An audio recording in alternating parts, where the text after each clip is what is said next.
Okay, all right.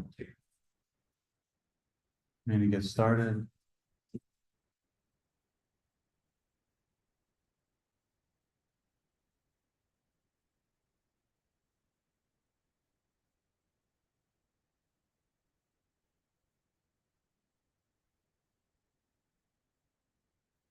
Okay.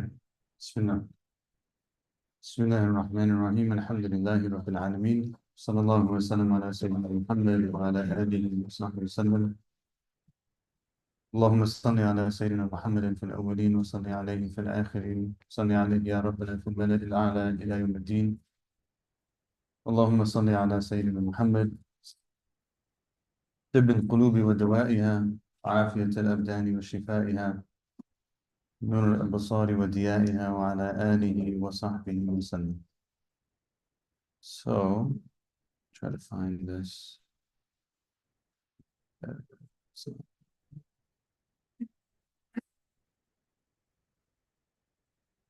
Professor Managed Capacity, Volume 2. Yeah. Someone turn those fans on, just not too high, honestly. Yeah. If you turn it too high, everyone will blow away. All right, Bismillah.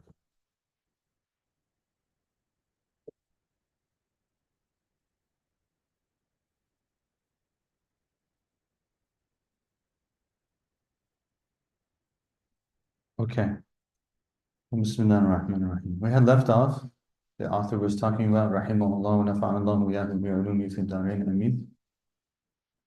We had started the section on the etiquettes and manners and so on of brotherhood and sisterhood.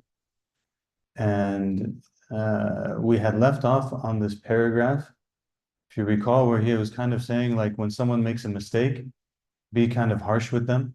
That way they'll go back to, acting appropriately. And we had spent some time discussing how that's not necessarily like something you have to do, and that might not be appropriate. Actually, I would go so far as to say that would not be appropriate for our particular context. Whereas we have to understand that these people are living in contexts where Islam is dominant, and the behaviors of Islam are also dominant.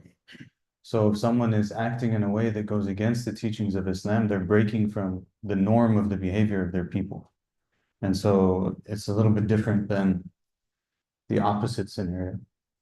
And we should not be taking that approach. We should be taking an approach where basically if we see that people are doing things that they really shouldn't be doing, then the first step is to connect with them at some level without any concern for correction necessarily at that point. First step is just to connect. Get to know the person, say salam to the person, get to know the person, get to figure out who they are, some things about them, so on and so forth. And then you build a relationship with them. And that relationship, in the course of it, we can develop some sort of wisdom.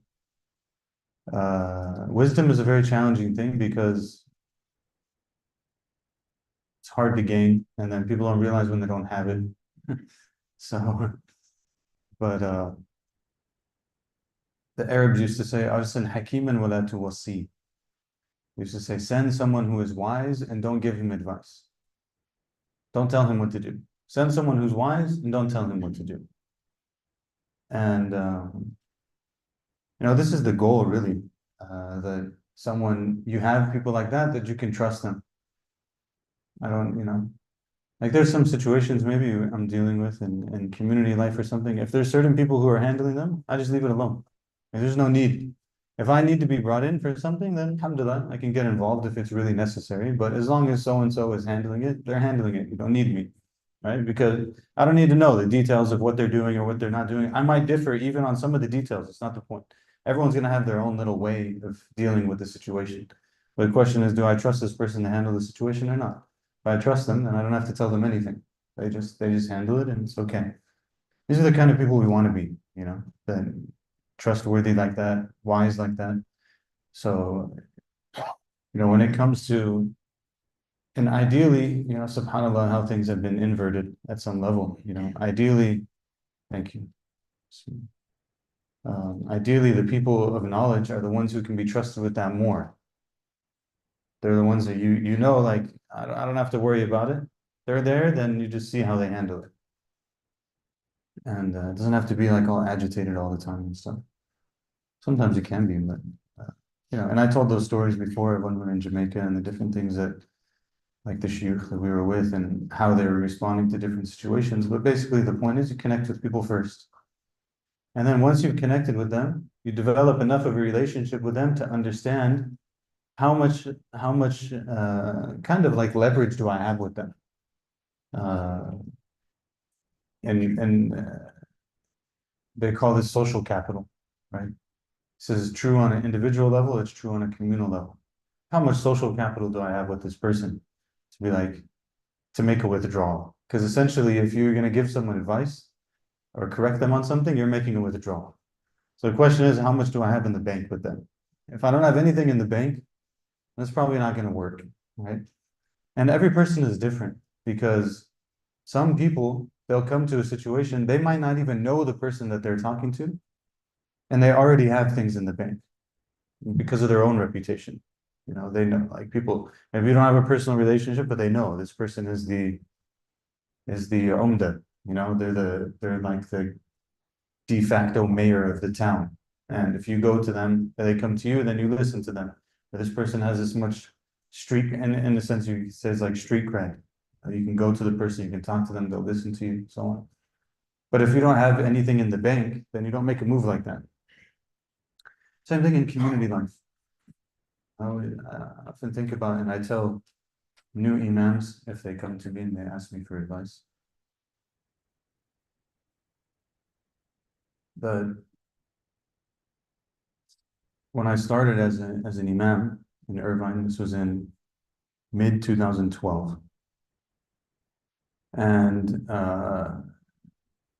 honestly, actually, we did have a little bit of street cred already in the community at that point because a lot of the families in that community were like younger families. They're people that we knew from college or from different things and being around different. But at the same time, I told them like when I came to that community, my goal was to just do my job. The goal is not to like make claims, not to do really big things and all of this kind of stuff, really flashy things. The goal is you show up at work every single day and you do your job. And you build relationships with people slowly, and you build the trust of the people. People ask you questions, you do your best to answer them, you deal with situations as they come, so on and so forth. And probably for about, and some of you people here might not understand some of the backstory of this, which is that I came there in 2012. That community was founded in a sense around an imam that had been there for, was there for like maybe almost 10 years and was forced out because of a scandal. So that, and that was a couple years before I came. So you're dealing with the people who are somewhat broken. Like things are really, many people thought things were good. Maybe, I don't want to get into the details of it, but the point is people were hurt. So I came and I basically just did my job for a year and a half. And for a year and a half, things were just normal. And then there came a point after about a year and a half, and somehow in community work, this is a number I've seen. A year and a half, 2 years, 3 years, around this period is about the time it takes to get to know people. And then about a year and a half in, things went crazy. It was just like there were so many demands because this is a big community. Okay, I was the only imam. There's a qari, he led the salah, but I was like the imam. And Jummah was like 2,000 people. Eid was about 6 or 7,000. Like it's a big community, but a year and a half is slow. It's just building relationships. But once it hits, like then it's a lot, right? It's a lot of work to be done. My point in all of this is that even in those first years, maybe for example, what I would talk about in khutbah would be a lot more mundane. But once you start to feel like, okay, now we know each other, we have some trust, you can start to push the envelope a little bit. So you start to push certain conversations in the community, maybe we're pushing them before. To the extent that I remember shortly, I guess this was Yeah, in the year that I resigned. It's masjid life. So I went through like 4 or 5 heads of board in 2 years, 2.5 years. It was crazy. On the admin side, it was crazy. On the community side, it was something else. But alhamdulillah. Until we got to the point where I gave one year an entire khutbah, and some people might think this is crazy. I gave an entire khutbah on Martin Luther King Jr. and the background of it and why it matters to American Muslims and what lessons we can learn from his life and how that relates to our religious tradition. And not a single person gave me a hard time about it. And this is one of the things that you know when you're a khatib is that you expect every single week someone to give you a hard time. It's like it's part of the drill. It's part of the training in a sense. It keeps you on your toes. Someone's going to give you a hard time about something. So alhamdulillah, I gave this like I thought it was very controversial in some ways, and no one gave me a hard time. I felt like alhamdulillah today. My point in all of this is to say we have to build social capital on an individual level, on a communal level, in order to be able to affect some sort of change. You don't just like step to people and tell them, hey, your whole life is wrong.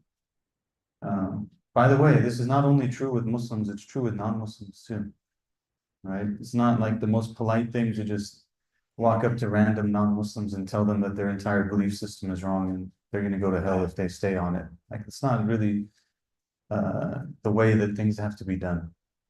And it's not the way Islam spread, actually. It might make us feel good because we have inferiority complex, but it's not the way that Islam actually spreads or should be dealt with. All right, so all of this is intro to that. Then he says, know that those who go against Allah's command, I'm going to read these sections and we're going to comment and shift on things as we need to, okay? Because we said before, the goal is not just to learn something, but the goal is sometimes also to read a text that's old and recognize which things I can take very easily and which things I need to kind of like think through a little bit, because we have to develop that for ourselves. Otherwise, you remain handicapped forever. Like at some point, we do have to be able to access our own tradition, even if it's in translation. Alhamdulillah, there's a lot of good translations now. Know that those who go against Allah's command are of different types. The first type is an unbeliever. If he is a warmonger, harbi, he deserves to be disciplined or put into captivity. There is no humiliation beyond these two. If he is the subject of the Muslim state, the only harm that can be done to him is avoidance and scorn by forcing him to the narrow side of the road and not greeting him first. If he greets a Muslim by salam, the reply is alaykum and upon you. It is best to refrain from accompanying him and dealing and eating with him. It is disliked to be totally relaxed and joyful with him like one is with friends. Okay, so the grammar here is hard to figure out, but we'll just let's go with a couple different points. The first point is that from the kafir, from the disbeliever, one of the categories of the disbeliever is the harbi. The harbi is the one who's not only a disbeliever, but they're at war with the Muslims. This is a particular category of disbeliever, okay? This is the kind of category of disbeliever that one is not supposed to be friendly with, essentially is the point here. If there's someone who's at enemy with Islam, we're not friendly with them. They're not like, we don't act with them like, hey, it's really great to see you. No, it's not great to see you. You are enabling the genocide of our people, and you are slaughtering Muslims in different parts of the world, and we're not friends. And I'm not going to break the law necessarily, but we're not friends, okay? And this is, of course, true for our reality. This is true in the past as well. Okay, so this would be, they call him the harbi or they call him the muharib, someone who's at war with Islam. It's more strict.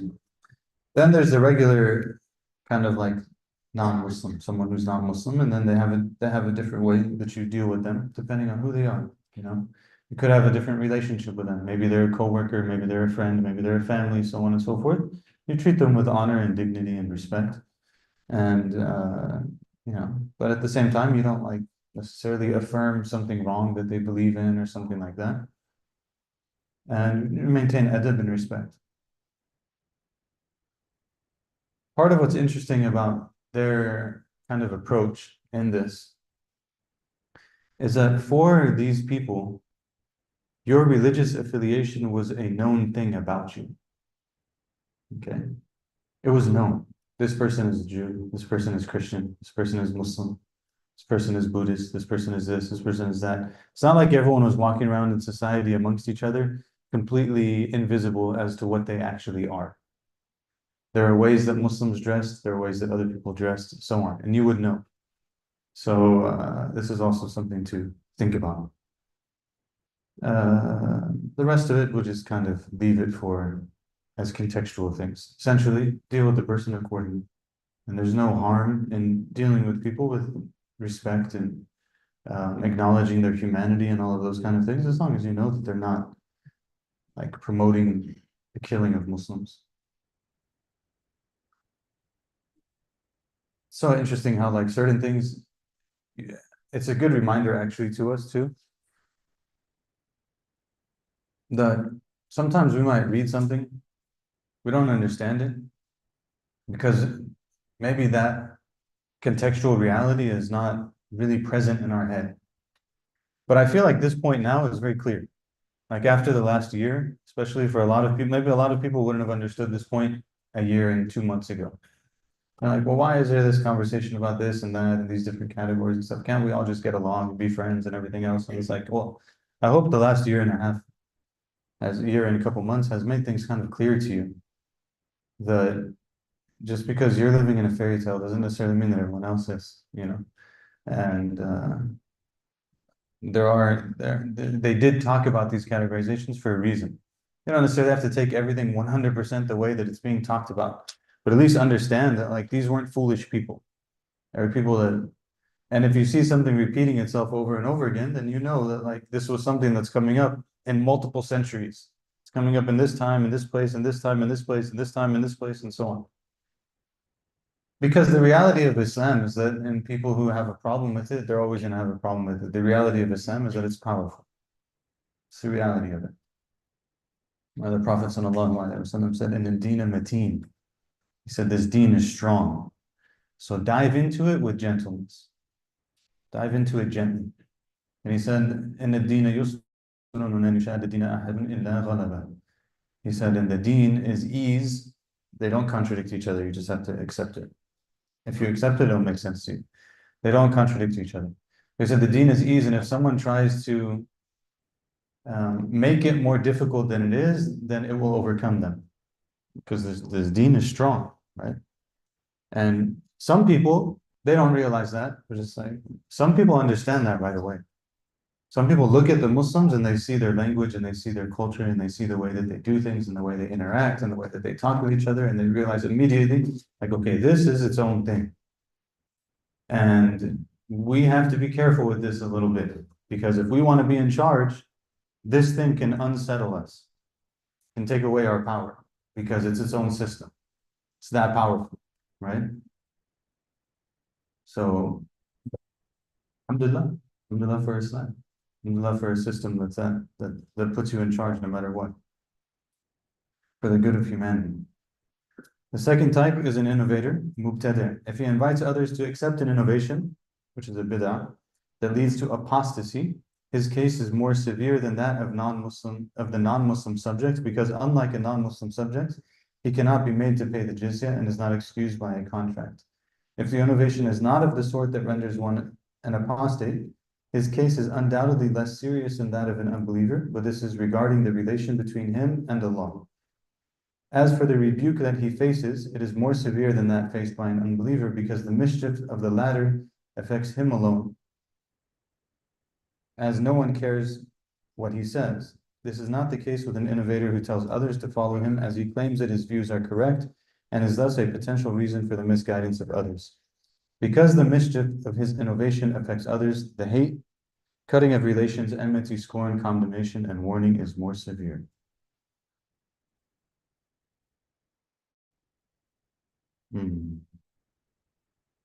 MashaAllah. This is really fascinating. So now we have to have categorization, understand it. All right. So first category was a disbeliever.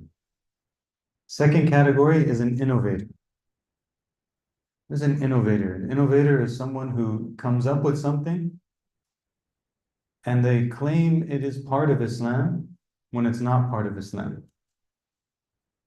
Okay? These innovators can be of two categories and of two situations. First category is that they innovate something that is a matter of belief. Okay.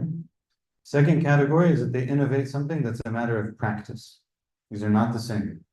Okay.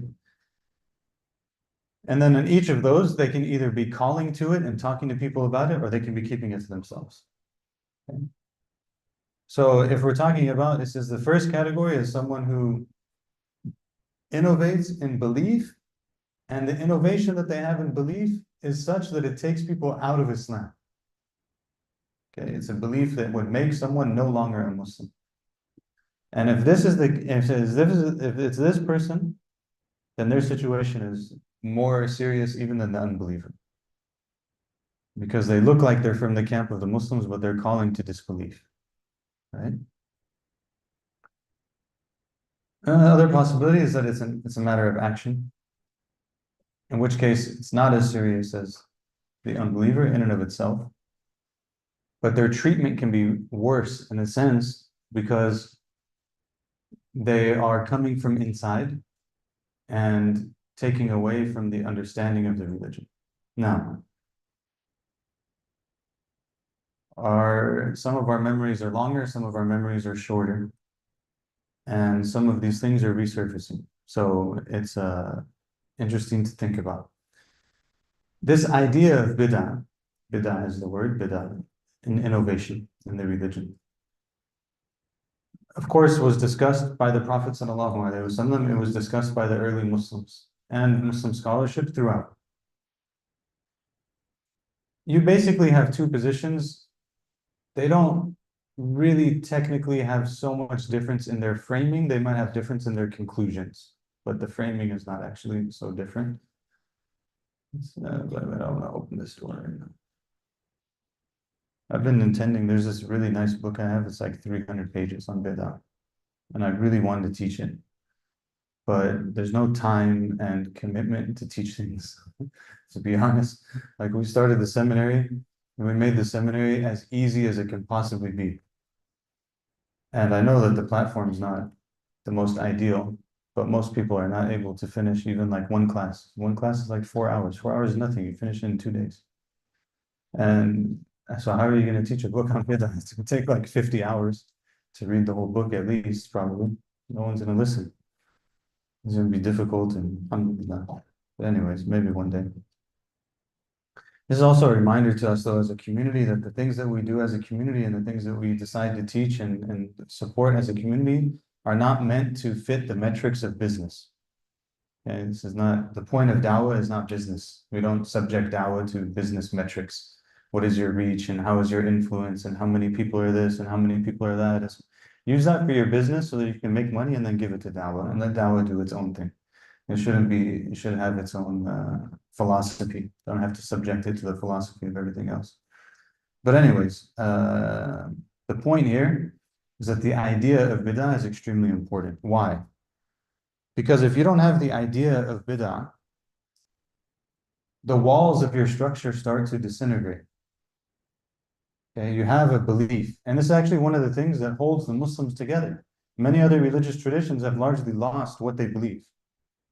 Is it so clear, like what people believe or don't believe, what their rules are or are not, or so on and so forth? It's not necessarily so clear, right? But for us, it's very clear. And there's ongoing debate about everything. And that's why sometimes actually, even though you're like, oh, we're talking about this again, it's actually nice because like subhanAllah, the Muslims actually care. And everyone cares across the board. You know, I was last night just trying to relax after a long day. So I was like pulling up videos. And I was like, oh, okay, there's a video popped up on the feed of Habib Omar teaching Shafi'i fiqh. Yeah, I know, it's not exactly relaxation. So I was like, huh, that's interesting. Like I know he teaches fiqh. I've never actually like listened to fiqh. Everyone has where they studied, you know. I studied in Egypt. I usually listen to Azharis. I'm extremely biased, you know. That's what I'm accustomed to. So it popped up and I was like, okay, let me listen to it. Because he's known to be someone of spirituality. That's what he's known for, like spirituality, tarbiyah, akhlaq, tazkiyah, these kind of things. I was like, okay, it's interesting. He's teaching fiqh. So I opened it up. They're reading the fiqh text. And then he's just sitting there, he's listening. Usually this is how the shuyukh teach. Someone else reads the text, and they just listen, and then they comment. So he's listening, and then the guy finishes reading the section, and before he starts his commentary, he makes like some salawat. It was kind of nice, actually. He makes some salat on the Prophet ﷺ, and then he starts in his commentary. And it was like, wow, subhanAllah. Like, mutqin. Like, he's not looking at anything, and he's just saying, and this, and this, and this, and this, and this, and this, all of the details of everything and all of these issues in the fiqh. And the fiqh is the law, right? I was like, subhanAllah, it's amazing. It's really, I mean, it's not surprising, actually. It's what I would have expected. But it's just kind of cool to see. Why am I saying all of this? Because we care about rules, right? And it's important that we care about rules. And that this is part of Islam, this is not part of Islam. It has something to it. This should be done, this should not be done, so on and so forth, right? When you don't have bid'ah, then everyone makes up whatever they feel like. And in beliefs, of course, is a much bigger issue. And in practice, it's also an issue. But what happened was that maybe like in the past, let's say in the 90s, the early 2000s and stuff, there was a lot of emphasis on bid'ah. But Muslim scholarship is diverse.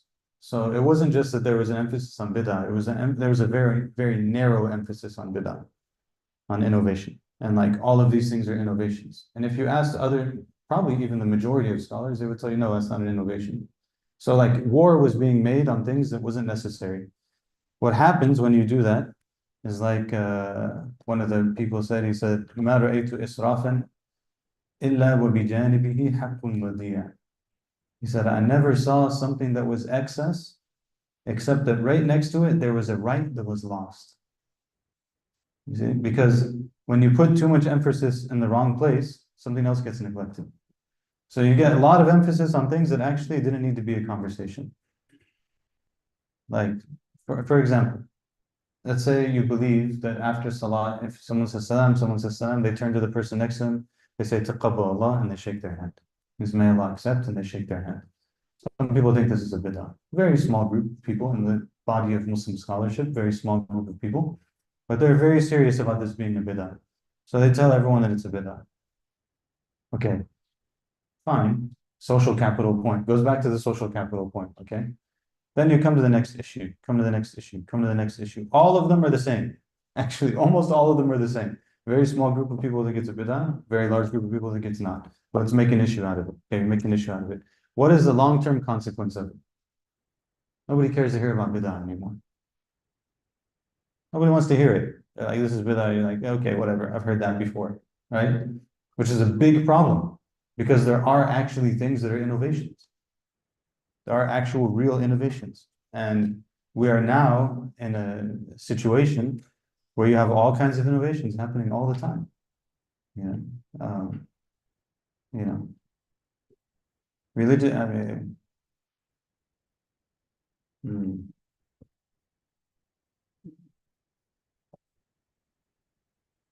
uh,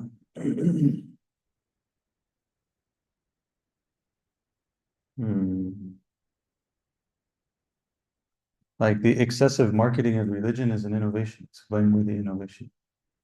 Like too many bright colors and staging and this and that and so on. So this is a blameworthy innovation. It should be called an innovation. People should say this is wrong. It goes against the entire etiquette of Islam. It goes against the entire etiquette of scholarship and people of knowledge and who they're supposed to be and all these kinds. It's completely wrong. We don't even see it anymore, right? There are things that people believe, people do all kinds of things. Here's another bid'ah, very blameworthy. Listening to people speak about religion when they have no business speaking about religion. It's a blameworthy innovation. Shouldn't be listening to them in the first place. Shouldn't be asking them questions. Shouldn't be listening to what they say. Their thing pops up on the feed, you just keep scrolling. Don't watch it. If you, even to the extent that like, the person who asks a question to someone who's unqualified, they're responsible for asking their question to someone who's unqualified. It's not their responsibility to like know the answer. It's their responsibility to do due diligence, to know is this person actually trustworthy or not? Do they actually have knowledge or not? It's part of their job. So anyways, there's what happens is then you have actual innovations that don't get dealt with. And then now it's resurfacing again. It's like all of the same ones that we talked about 20 years ago are resurfacing now in the last year or two. Um, like wiping your face after dua. That's one that comes up too. Wiping your face after the dua. It's the inherited practice of the Muslims for 1400 years. This is a good by the way, you can take the position, don't get me wrong. You someone could say, no, the hadith is weak and you shouldn't wipe your face after dua. Fine. This is a conversation you have in like a classroom. And it's a conversation we realize, well, the vast majority of Muslims, scholarship and the like, wipe their face after they make dua. So like, what are we gonna do? And if there's one thing that like I hope the Muslim community would take to heart, this was one of the major conclusions of all of our years of study, was that when there's a legitimate difference of opinion amongst the scholars, leave it alone and do something else. It's not worth the time. Study it so you know what to do. It's not going anywhere. Trust me. Like even if you had the most successful propaganda campaign that ever existed in all of human history, 20 years later, it's coming back. Like if the opinion exists amongst legitimate scholarship, it's coming back. You're not winning that battle. The only battle to win is, did a legitimate scholar hold the position? Yes, they did. Okay, alhamdulillah. Move on. So, yeah. The Mu'tamid position of the Hanbali school, for example, is that you wipe your face after you make dua. That's the relied upon position of the madhab. So, I don't, not let alone the other ones. Anyways, add to that. Should write a book on it. The 150 non-bid'ah bid'ahs. There's like a set of them. Comes in, printed in a set. Honestly, like I'm trying to. I hope people understand what I'm saying. I don't actually mind. Like if someone believes that it's a bid'ah, alhamdulillah, take that position. Just recognize that a lot of other people differ with your position and don't make an issue out of it. Just do what you think is acceptable with Allah, it's fine. Let them do what they think is acceptable with Allah, it's fine. Based on knowledge, not just based on their opinions. Like it's not on their desires, it's based on knowledge. All right. He continues, the issue is lighter with a layman innovator who has no ability to invite others to adopt his views, and nobody fears that he will gain followers. Everyone's feared of gaining followers now. It is better to give gentle advice to a person like this, for the hearts of the lay people are quick to change. If advising him does not help, and one holds that avoiding him will make him realize the ugly nature of his innovation, there is no doubt that turning away from him is recommended. So now what he's saying, you have a lay person. This lay person is calling to some sort of innovation. You go to them, you tell them, hey, it's not really good. Maybe they change their mind. Maybe they don't. But then he says, and you think that if you were to turn away from him, it would help him to change his mind. Then of course you put some distance between you and him. Again, but pay attention to the mind that's being used. If one knows that this would have no effect because of the person's stubbornness and firm conviction, it is still best to turn away. Now he's saying this is, they're not going to give up their position. Okay, fine. This is simple due to the fact that if the vileness of innovation is not magnified, it will spread among the people and ruin them. So this is an important point, like we said. This is a real issue. And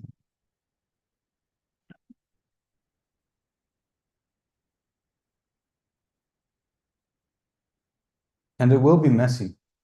This whole process, especially like you're dealing in a community that is of different cultures and backgrounds, so there's no standard way of doing things. So this process of figuring out what's acceptable and what's not acceptable is necessarily messy when you have that kind of situation. And I've said this before. And when it's like that, then you will also necessarily make mistakes. We as individuals, we as communities trying to figure out what to do, we will make mistakes. It's okay. So we do our best, we make mistakes, we ask Allah to forgive us. What is it that holds everything together in the end? Is that you have a commitment on a communal level to knowledge. And this is, if you notice what I'm saying, I don't mind the conclusion. I don't mind the particular individual conclusion that the person comes to. I mind if they come to that conclusion and they reject everything else because that's an intellectual problem. It's mukhalif lil amana al ilmiya. You know, there's intellectual honesty that has to be maintained, and now there's a violation of that intellectual honesty, right? But if we are grounded in knowledge, and I'm not talking about a 5 year thing here, I'm talking about like decades thing. All right. The question is not what does Islam look like today in America? The question is what is Islam going to look like 50 years from now in America? Like we can some people have studied Islam in America or lived long enough, they know what it looked like 50 years ago when it was very fresh, right? And they know what it looked like 20 years ago, and they know what it looked like 10 years ago, and they know what it looks like today. The question is, what is it going to look like in 50 years? And how do you make sure that that is actually sound? And honestly, right now in this moment, we have a serious threat against us. Serious threat. Not just as American Muslims, but as any people that have a tradition that's based on knowledge. And that is that people don't study anymore. It's the honest, people don't study. They don't read. You tell them like, did you read it? Well, no, I just heard this thing. I listened to the lecture. Listening to the lecture is not sufficient. If you need to sit down and actually read. You know? We have to go through books from beginning to end. First letter to the end letter. Sit down and read them. People can do that now? Okay, if they don't do that, imagine now, even the people of knowledge don't do that. Right? Quote unquote people of knowledge, they don't do it, let alone the average person. So what is that going to do to all of our understanding of religion? This is a serious threat. You know, I'm not trying to like overdo it, but I'm actually concerned about this. You know, it's Allah help us.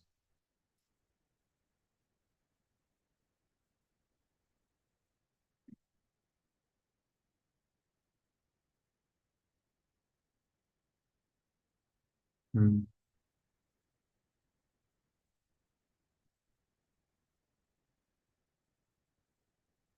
Yeah, we need to develop inside the American Muslim community a culture of talab al-ilm. Yeah,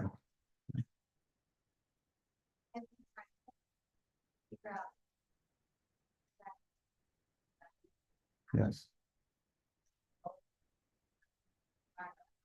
action. What would be an example of bid'ah and belief? Good question, thank you. Everything I've mentioned so far has been action. An example of bid'ah and belief would be something like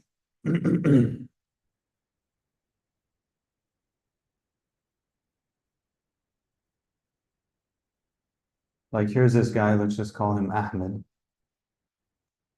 and he's kind of like a prophet after the prophet. Yeah. Let's just call him Ahmed. He's kind of like a prophet after the prophet. And obviously, there's no prophet after the Prophet sallallahu alaihi wasallam. This is a bid'ah belief. Bid'ah belief would be like if somehow someone like denied some of the attributes of God somehow, or they believed certain things about the prophets that wouldn't be acceptable, okay? Something like this. Or they believed that Jannah and Nar were metaphors and they're not actual physical realities. So, bid'ah belief. Which some people say, right? You even hear this up to today. People say, oh yeah, paradise and hell, those are just ideas, you know? It's like there's a paradise on earth and there's a hell on earth, and whichever one is very common, right? This is a bid'ah belief. So, yes. Mm, mm. And put it in the book. We'll put it in the book of non-bid'ah bid'ahs. Mawlid al-Nabawi, yeah. Do you want me to comment on that or do you want me to leave it alone? Okay. You know, when I was young in my Islam in San Diego, I was really convinced that the Mawlid was a bid'ah. The Mawlid is an extremely vague and almost meaningless word, forgive me for saying this, that is used to talk about celebrating the life of the Prophet sallallahu alaihi wasallam. Why do I say that? Because no one actually knows what you mean by Mawlid. This person means Mawlid, they say Mawlid, they mean this. This person says Mawlid, they mean that. Everyone has a different conceptualization of what the word means in their head when they use it. That's why I said it doesn't, like fiqhiyan, it doesn't help us very much. Um, I was really convinced it was. And then Sheikh Taha came to San Diego and he was like, every year in our university in Algeria, we used to have a celebration for the birth of the Prophet ﷺ. We used to have a big conference and the scholars would come and they would give lectures about the seerah. And we celebrated the Mawlid every year. What's the issue? Like, and these are like the most senior scholars in the world were coming and giving these things. Like, so he's like, I don't understand what made it an issue. You know? So this is one conceptualization. That's a Mawlid actually. It's a Mawlid to have a seerah conference. And I said this a few years ago, you know, your favorite seerah conference is actually a Mawlid. They're just not calling it that so that you don't get all agitated about it. But your favorite seerah conference is a Mawlid. It's getting together to talk about the life of the Prophet sallallahu alaihi wasallam. That's one way that people celebrate his birth. Another way that people celebrate his birth is that they, I don't know, like get together and bang drums and dance and feed people. Okay, now so the question becomes, because fiqh is a matter of what's the ruling on an action. So if we're using one term and it has 20 different actions, you can't really give like a very clear ruling. Anyways. Some scholars held that to celebrate the life of the Prophet sallallahu alaihi wasallam on a particular day is an innovation. This is a matter of belief, and it's not a matter of beliefs, it's practice, by the way. It's a matter of practice, not a matter of beliefs. And many scholars, perhaps I think fair to say the majority, although numbers don't necessarily matter always. Like just because there's more doesn't mean it's more right, but it's just for the sake of understanding that many wouldn't have an issue with it and didn't have an issue with it and continue to not have an issue with it. And everyone would have an issue with certain practices that are definitely against Islam. So but it comes down to the individual rulings. So like, what is the ruling on after? First question is, can you have this gathering on a particular day? Say it's like the actual. Say you say the 12th of Rabiul Awwal is the birthday of the Prophet sallallahu alaihi wasallam, even though there's khilaf on when his birthday actually was, but let's just say it's the 12th of Rabiul Awwal. So you say we're going to have a gathering on the 12th of Rabiul Awwal, we're going to sing some songs, we're going to praise the Prophet sallallahu alaihi wasallam, and have some food, and alhamdulillah. So some scholars would say this is an innovation, shouldn't be done particularly on the Prophet's birthday. Many scholars would say it's no problem, because like you're studying the life of the Prophet and it's okay. Second layer then would be the things that happen in that gathering. And each of those would have its own ruling. So, whatever they are. You don't go into necessarily more than that. Again, this goes back to the issue of how do we know what Islam is? We have to move past like, I only know what Islam is based on whoever's in my community told me something, or whoever came on TV told me something. Maybe if they're the kind of person who will tell you what exists, but if they're not, then you can't really trust it per se. It's not that you can't not trust it, but you can't trust it to be the whole picture. It's kind of like when I want an answer to a question and I go to Seeker's Guidance and I look up the question and I get an answer. And I know this is the Hanafi opinion. That's what the website exists for. It exists to give you the Hanafi opinion. So I know it's the Hanafi opinion. Okay. So I know that there I have a legitimate position. I just don't know all the other opinions. So if my local figure is like that, then all I can know is that probably if there's someone trustworthy, what they've told me is a legitimate position.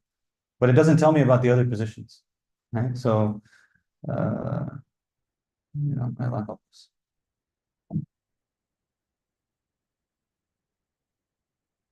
That is the kind of answer you will generally get from me. Usually you leave more confused than when you came. But hopefully in the long run, you end up less confused than when you came.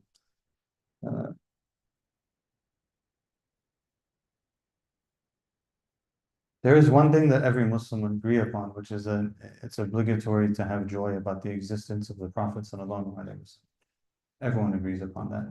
And sometimes when it comes to like the Mawlid thing, people make arguments out of, you know how people do things. They make a, well, look at them, they don't care to celebrate the Prophet. No, okay, that's not true. Okay, they just don't think it should be done that way. No one, if you disagree on that, that would be an issue. Now you entered into the category of innovation and belief. If you don't believe that you should have joy over the existence of the Prophet sallallahu alaihi wasallam, now you have a deeper issue. It's now an issue of belief, it's not an issue of practice. Okay, yes. Plus, like, I guess they range so much. So how do you, as a community, how do we react to other people with different beliefs? We're not different belief systems, they're different views, like you said. But earlier we said that, like, someone that did tell themselves that they're not that, give distance, but obviously there's other ranges, there's minor views and there's complexity. So I guess if we draw the point, how do we start becoming more accepting of others, even if we differ in their opinions? Yeah, so good question. First issue is that actually, like it's not actually the job of everyone to correct everything. The first issue that we have to know is like, if I think someone's doing something that's bid'ah, the first thing I have to know is it actually bid'ah according to everyone? And I don't mean everyone as in like everyone who has a Twitter account, like Muslim scholarship. If it's not, then you don't say anything. That solves 90% of cases. And there's very few things that are left. And if there's something left, then we look at, do I have the kind of relationship that I can actually talk to this person about it? If we can, we can. But honestly, by that point, most issues are gone. Like you can throw them out. If you want to throw out issues that you've heard are bid'ah, I'll tell you if there's difference of opinion on it or not. You want to play the game, but pretty much 100% of them are going to be difference of opinion. Is there something that comes to your mind other than Mawlid? Yeah. The shoes. If it's a flat, that's wrong because it's facing the sky. Well, this one's new to me. SubhanAllah.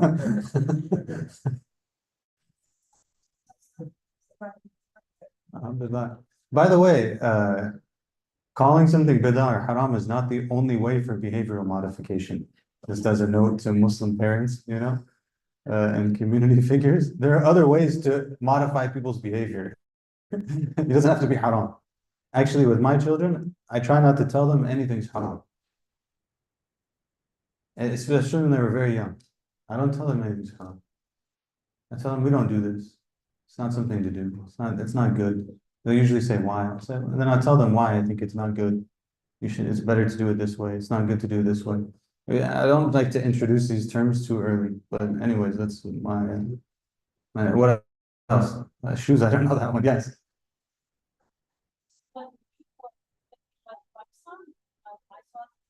Shrines. Mm. I thought it was mostly Mm-hmm.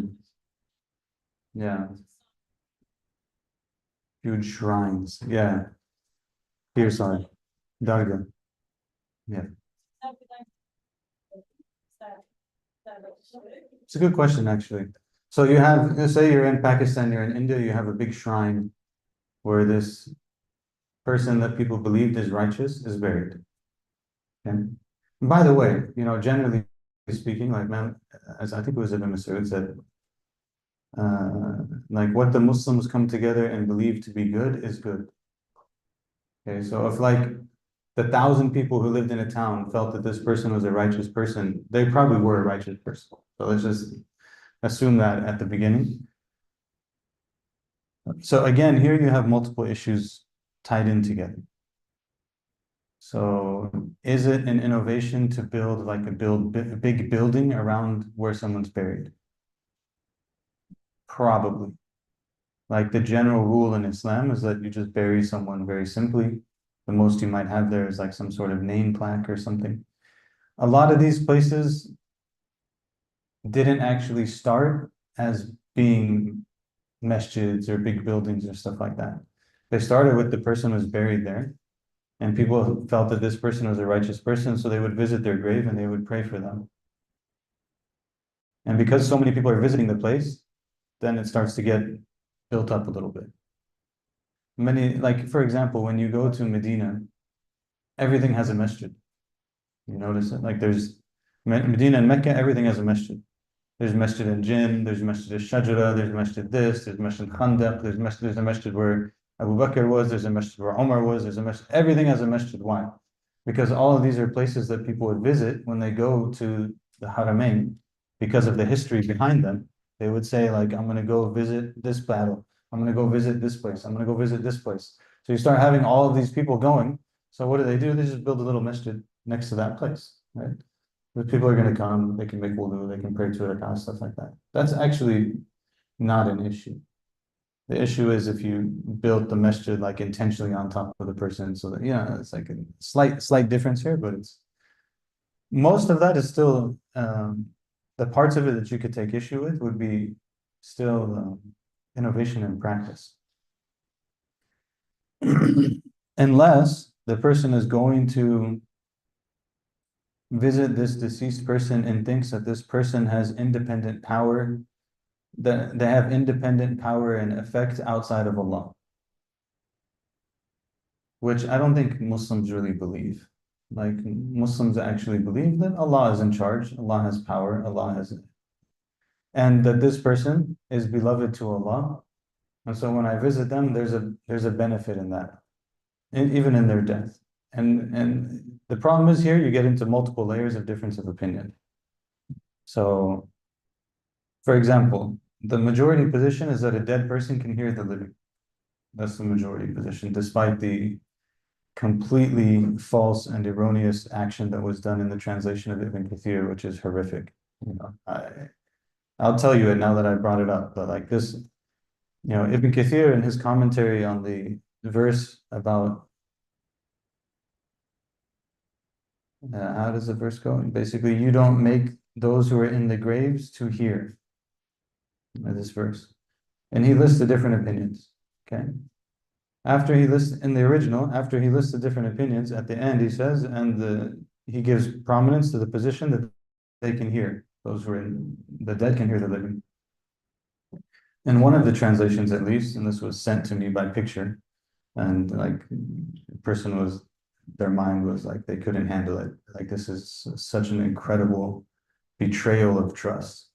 And one of the translations, they did the translation up to the point where he mentions the opinion that they can't hear, and then they just abridged it from there.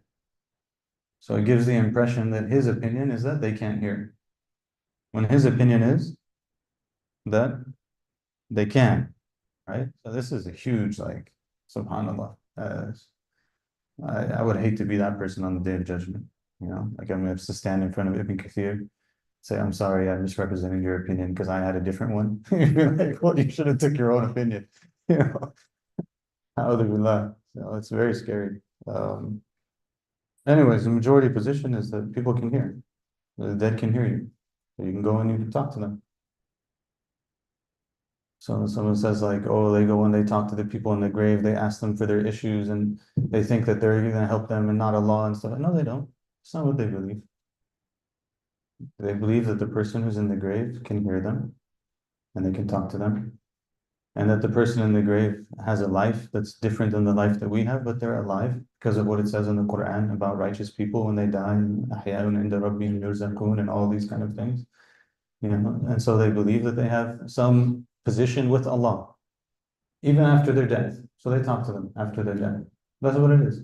If they believe that they actually had something, this is obviously an innovation in belief. Yeah. So there's multiple layers, and the issues are not always like presented as what they actually are.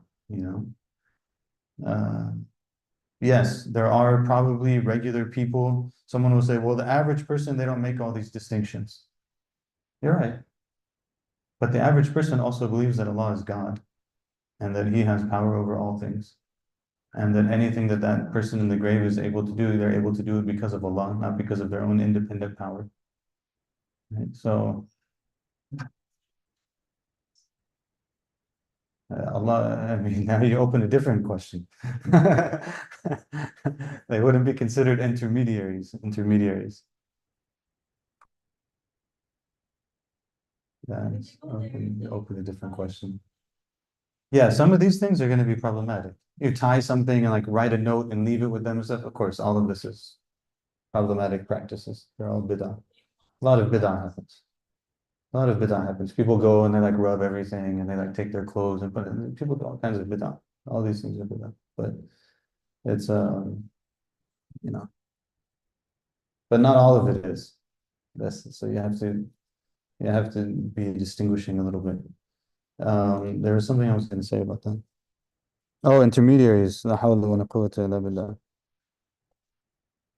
Oh my God, this is definitely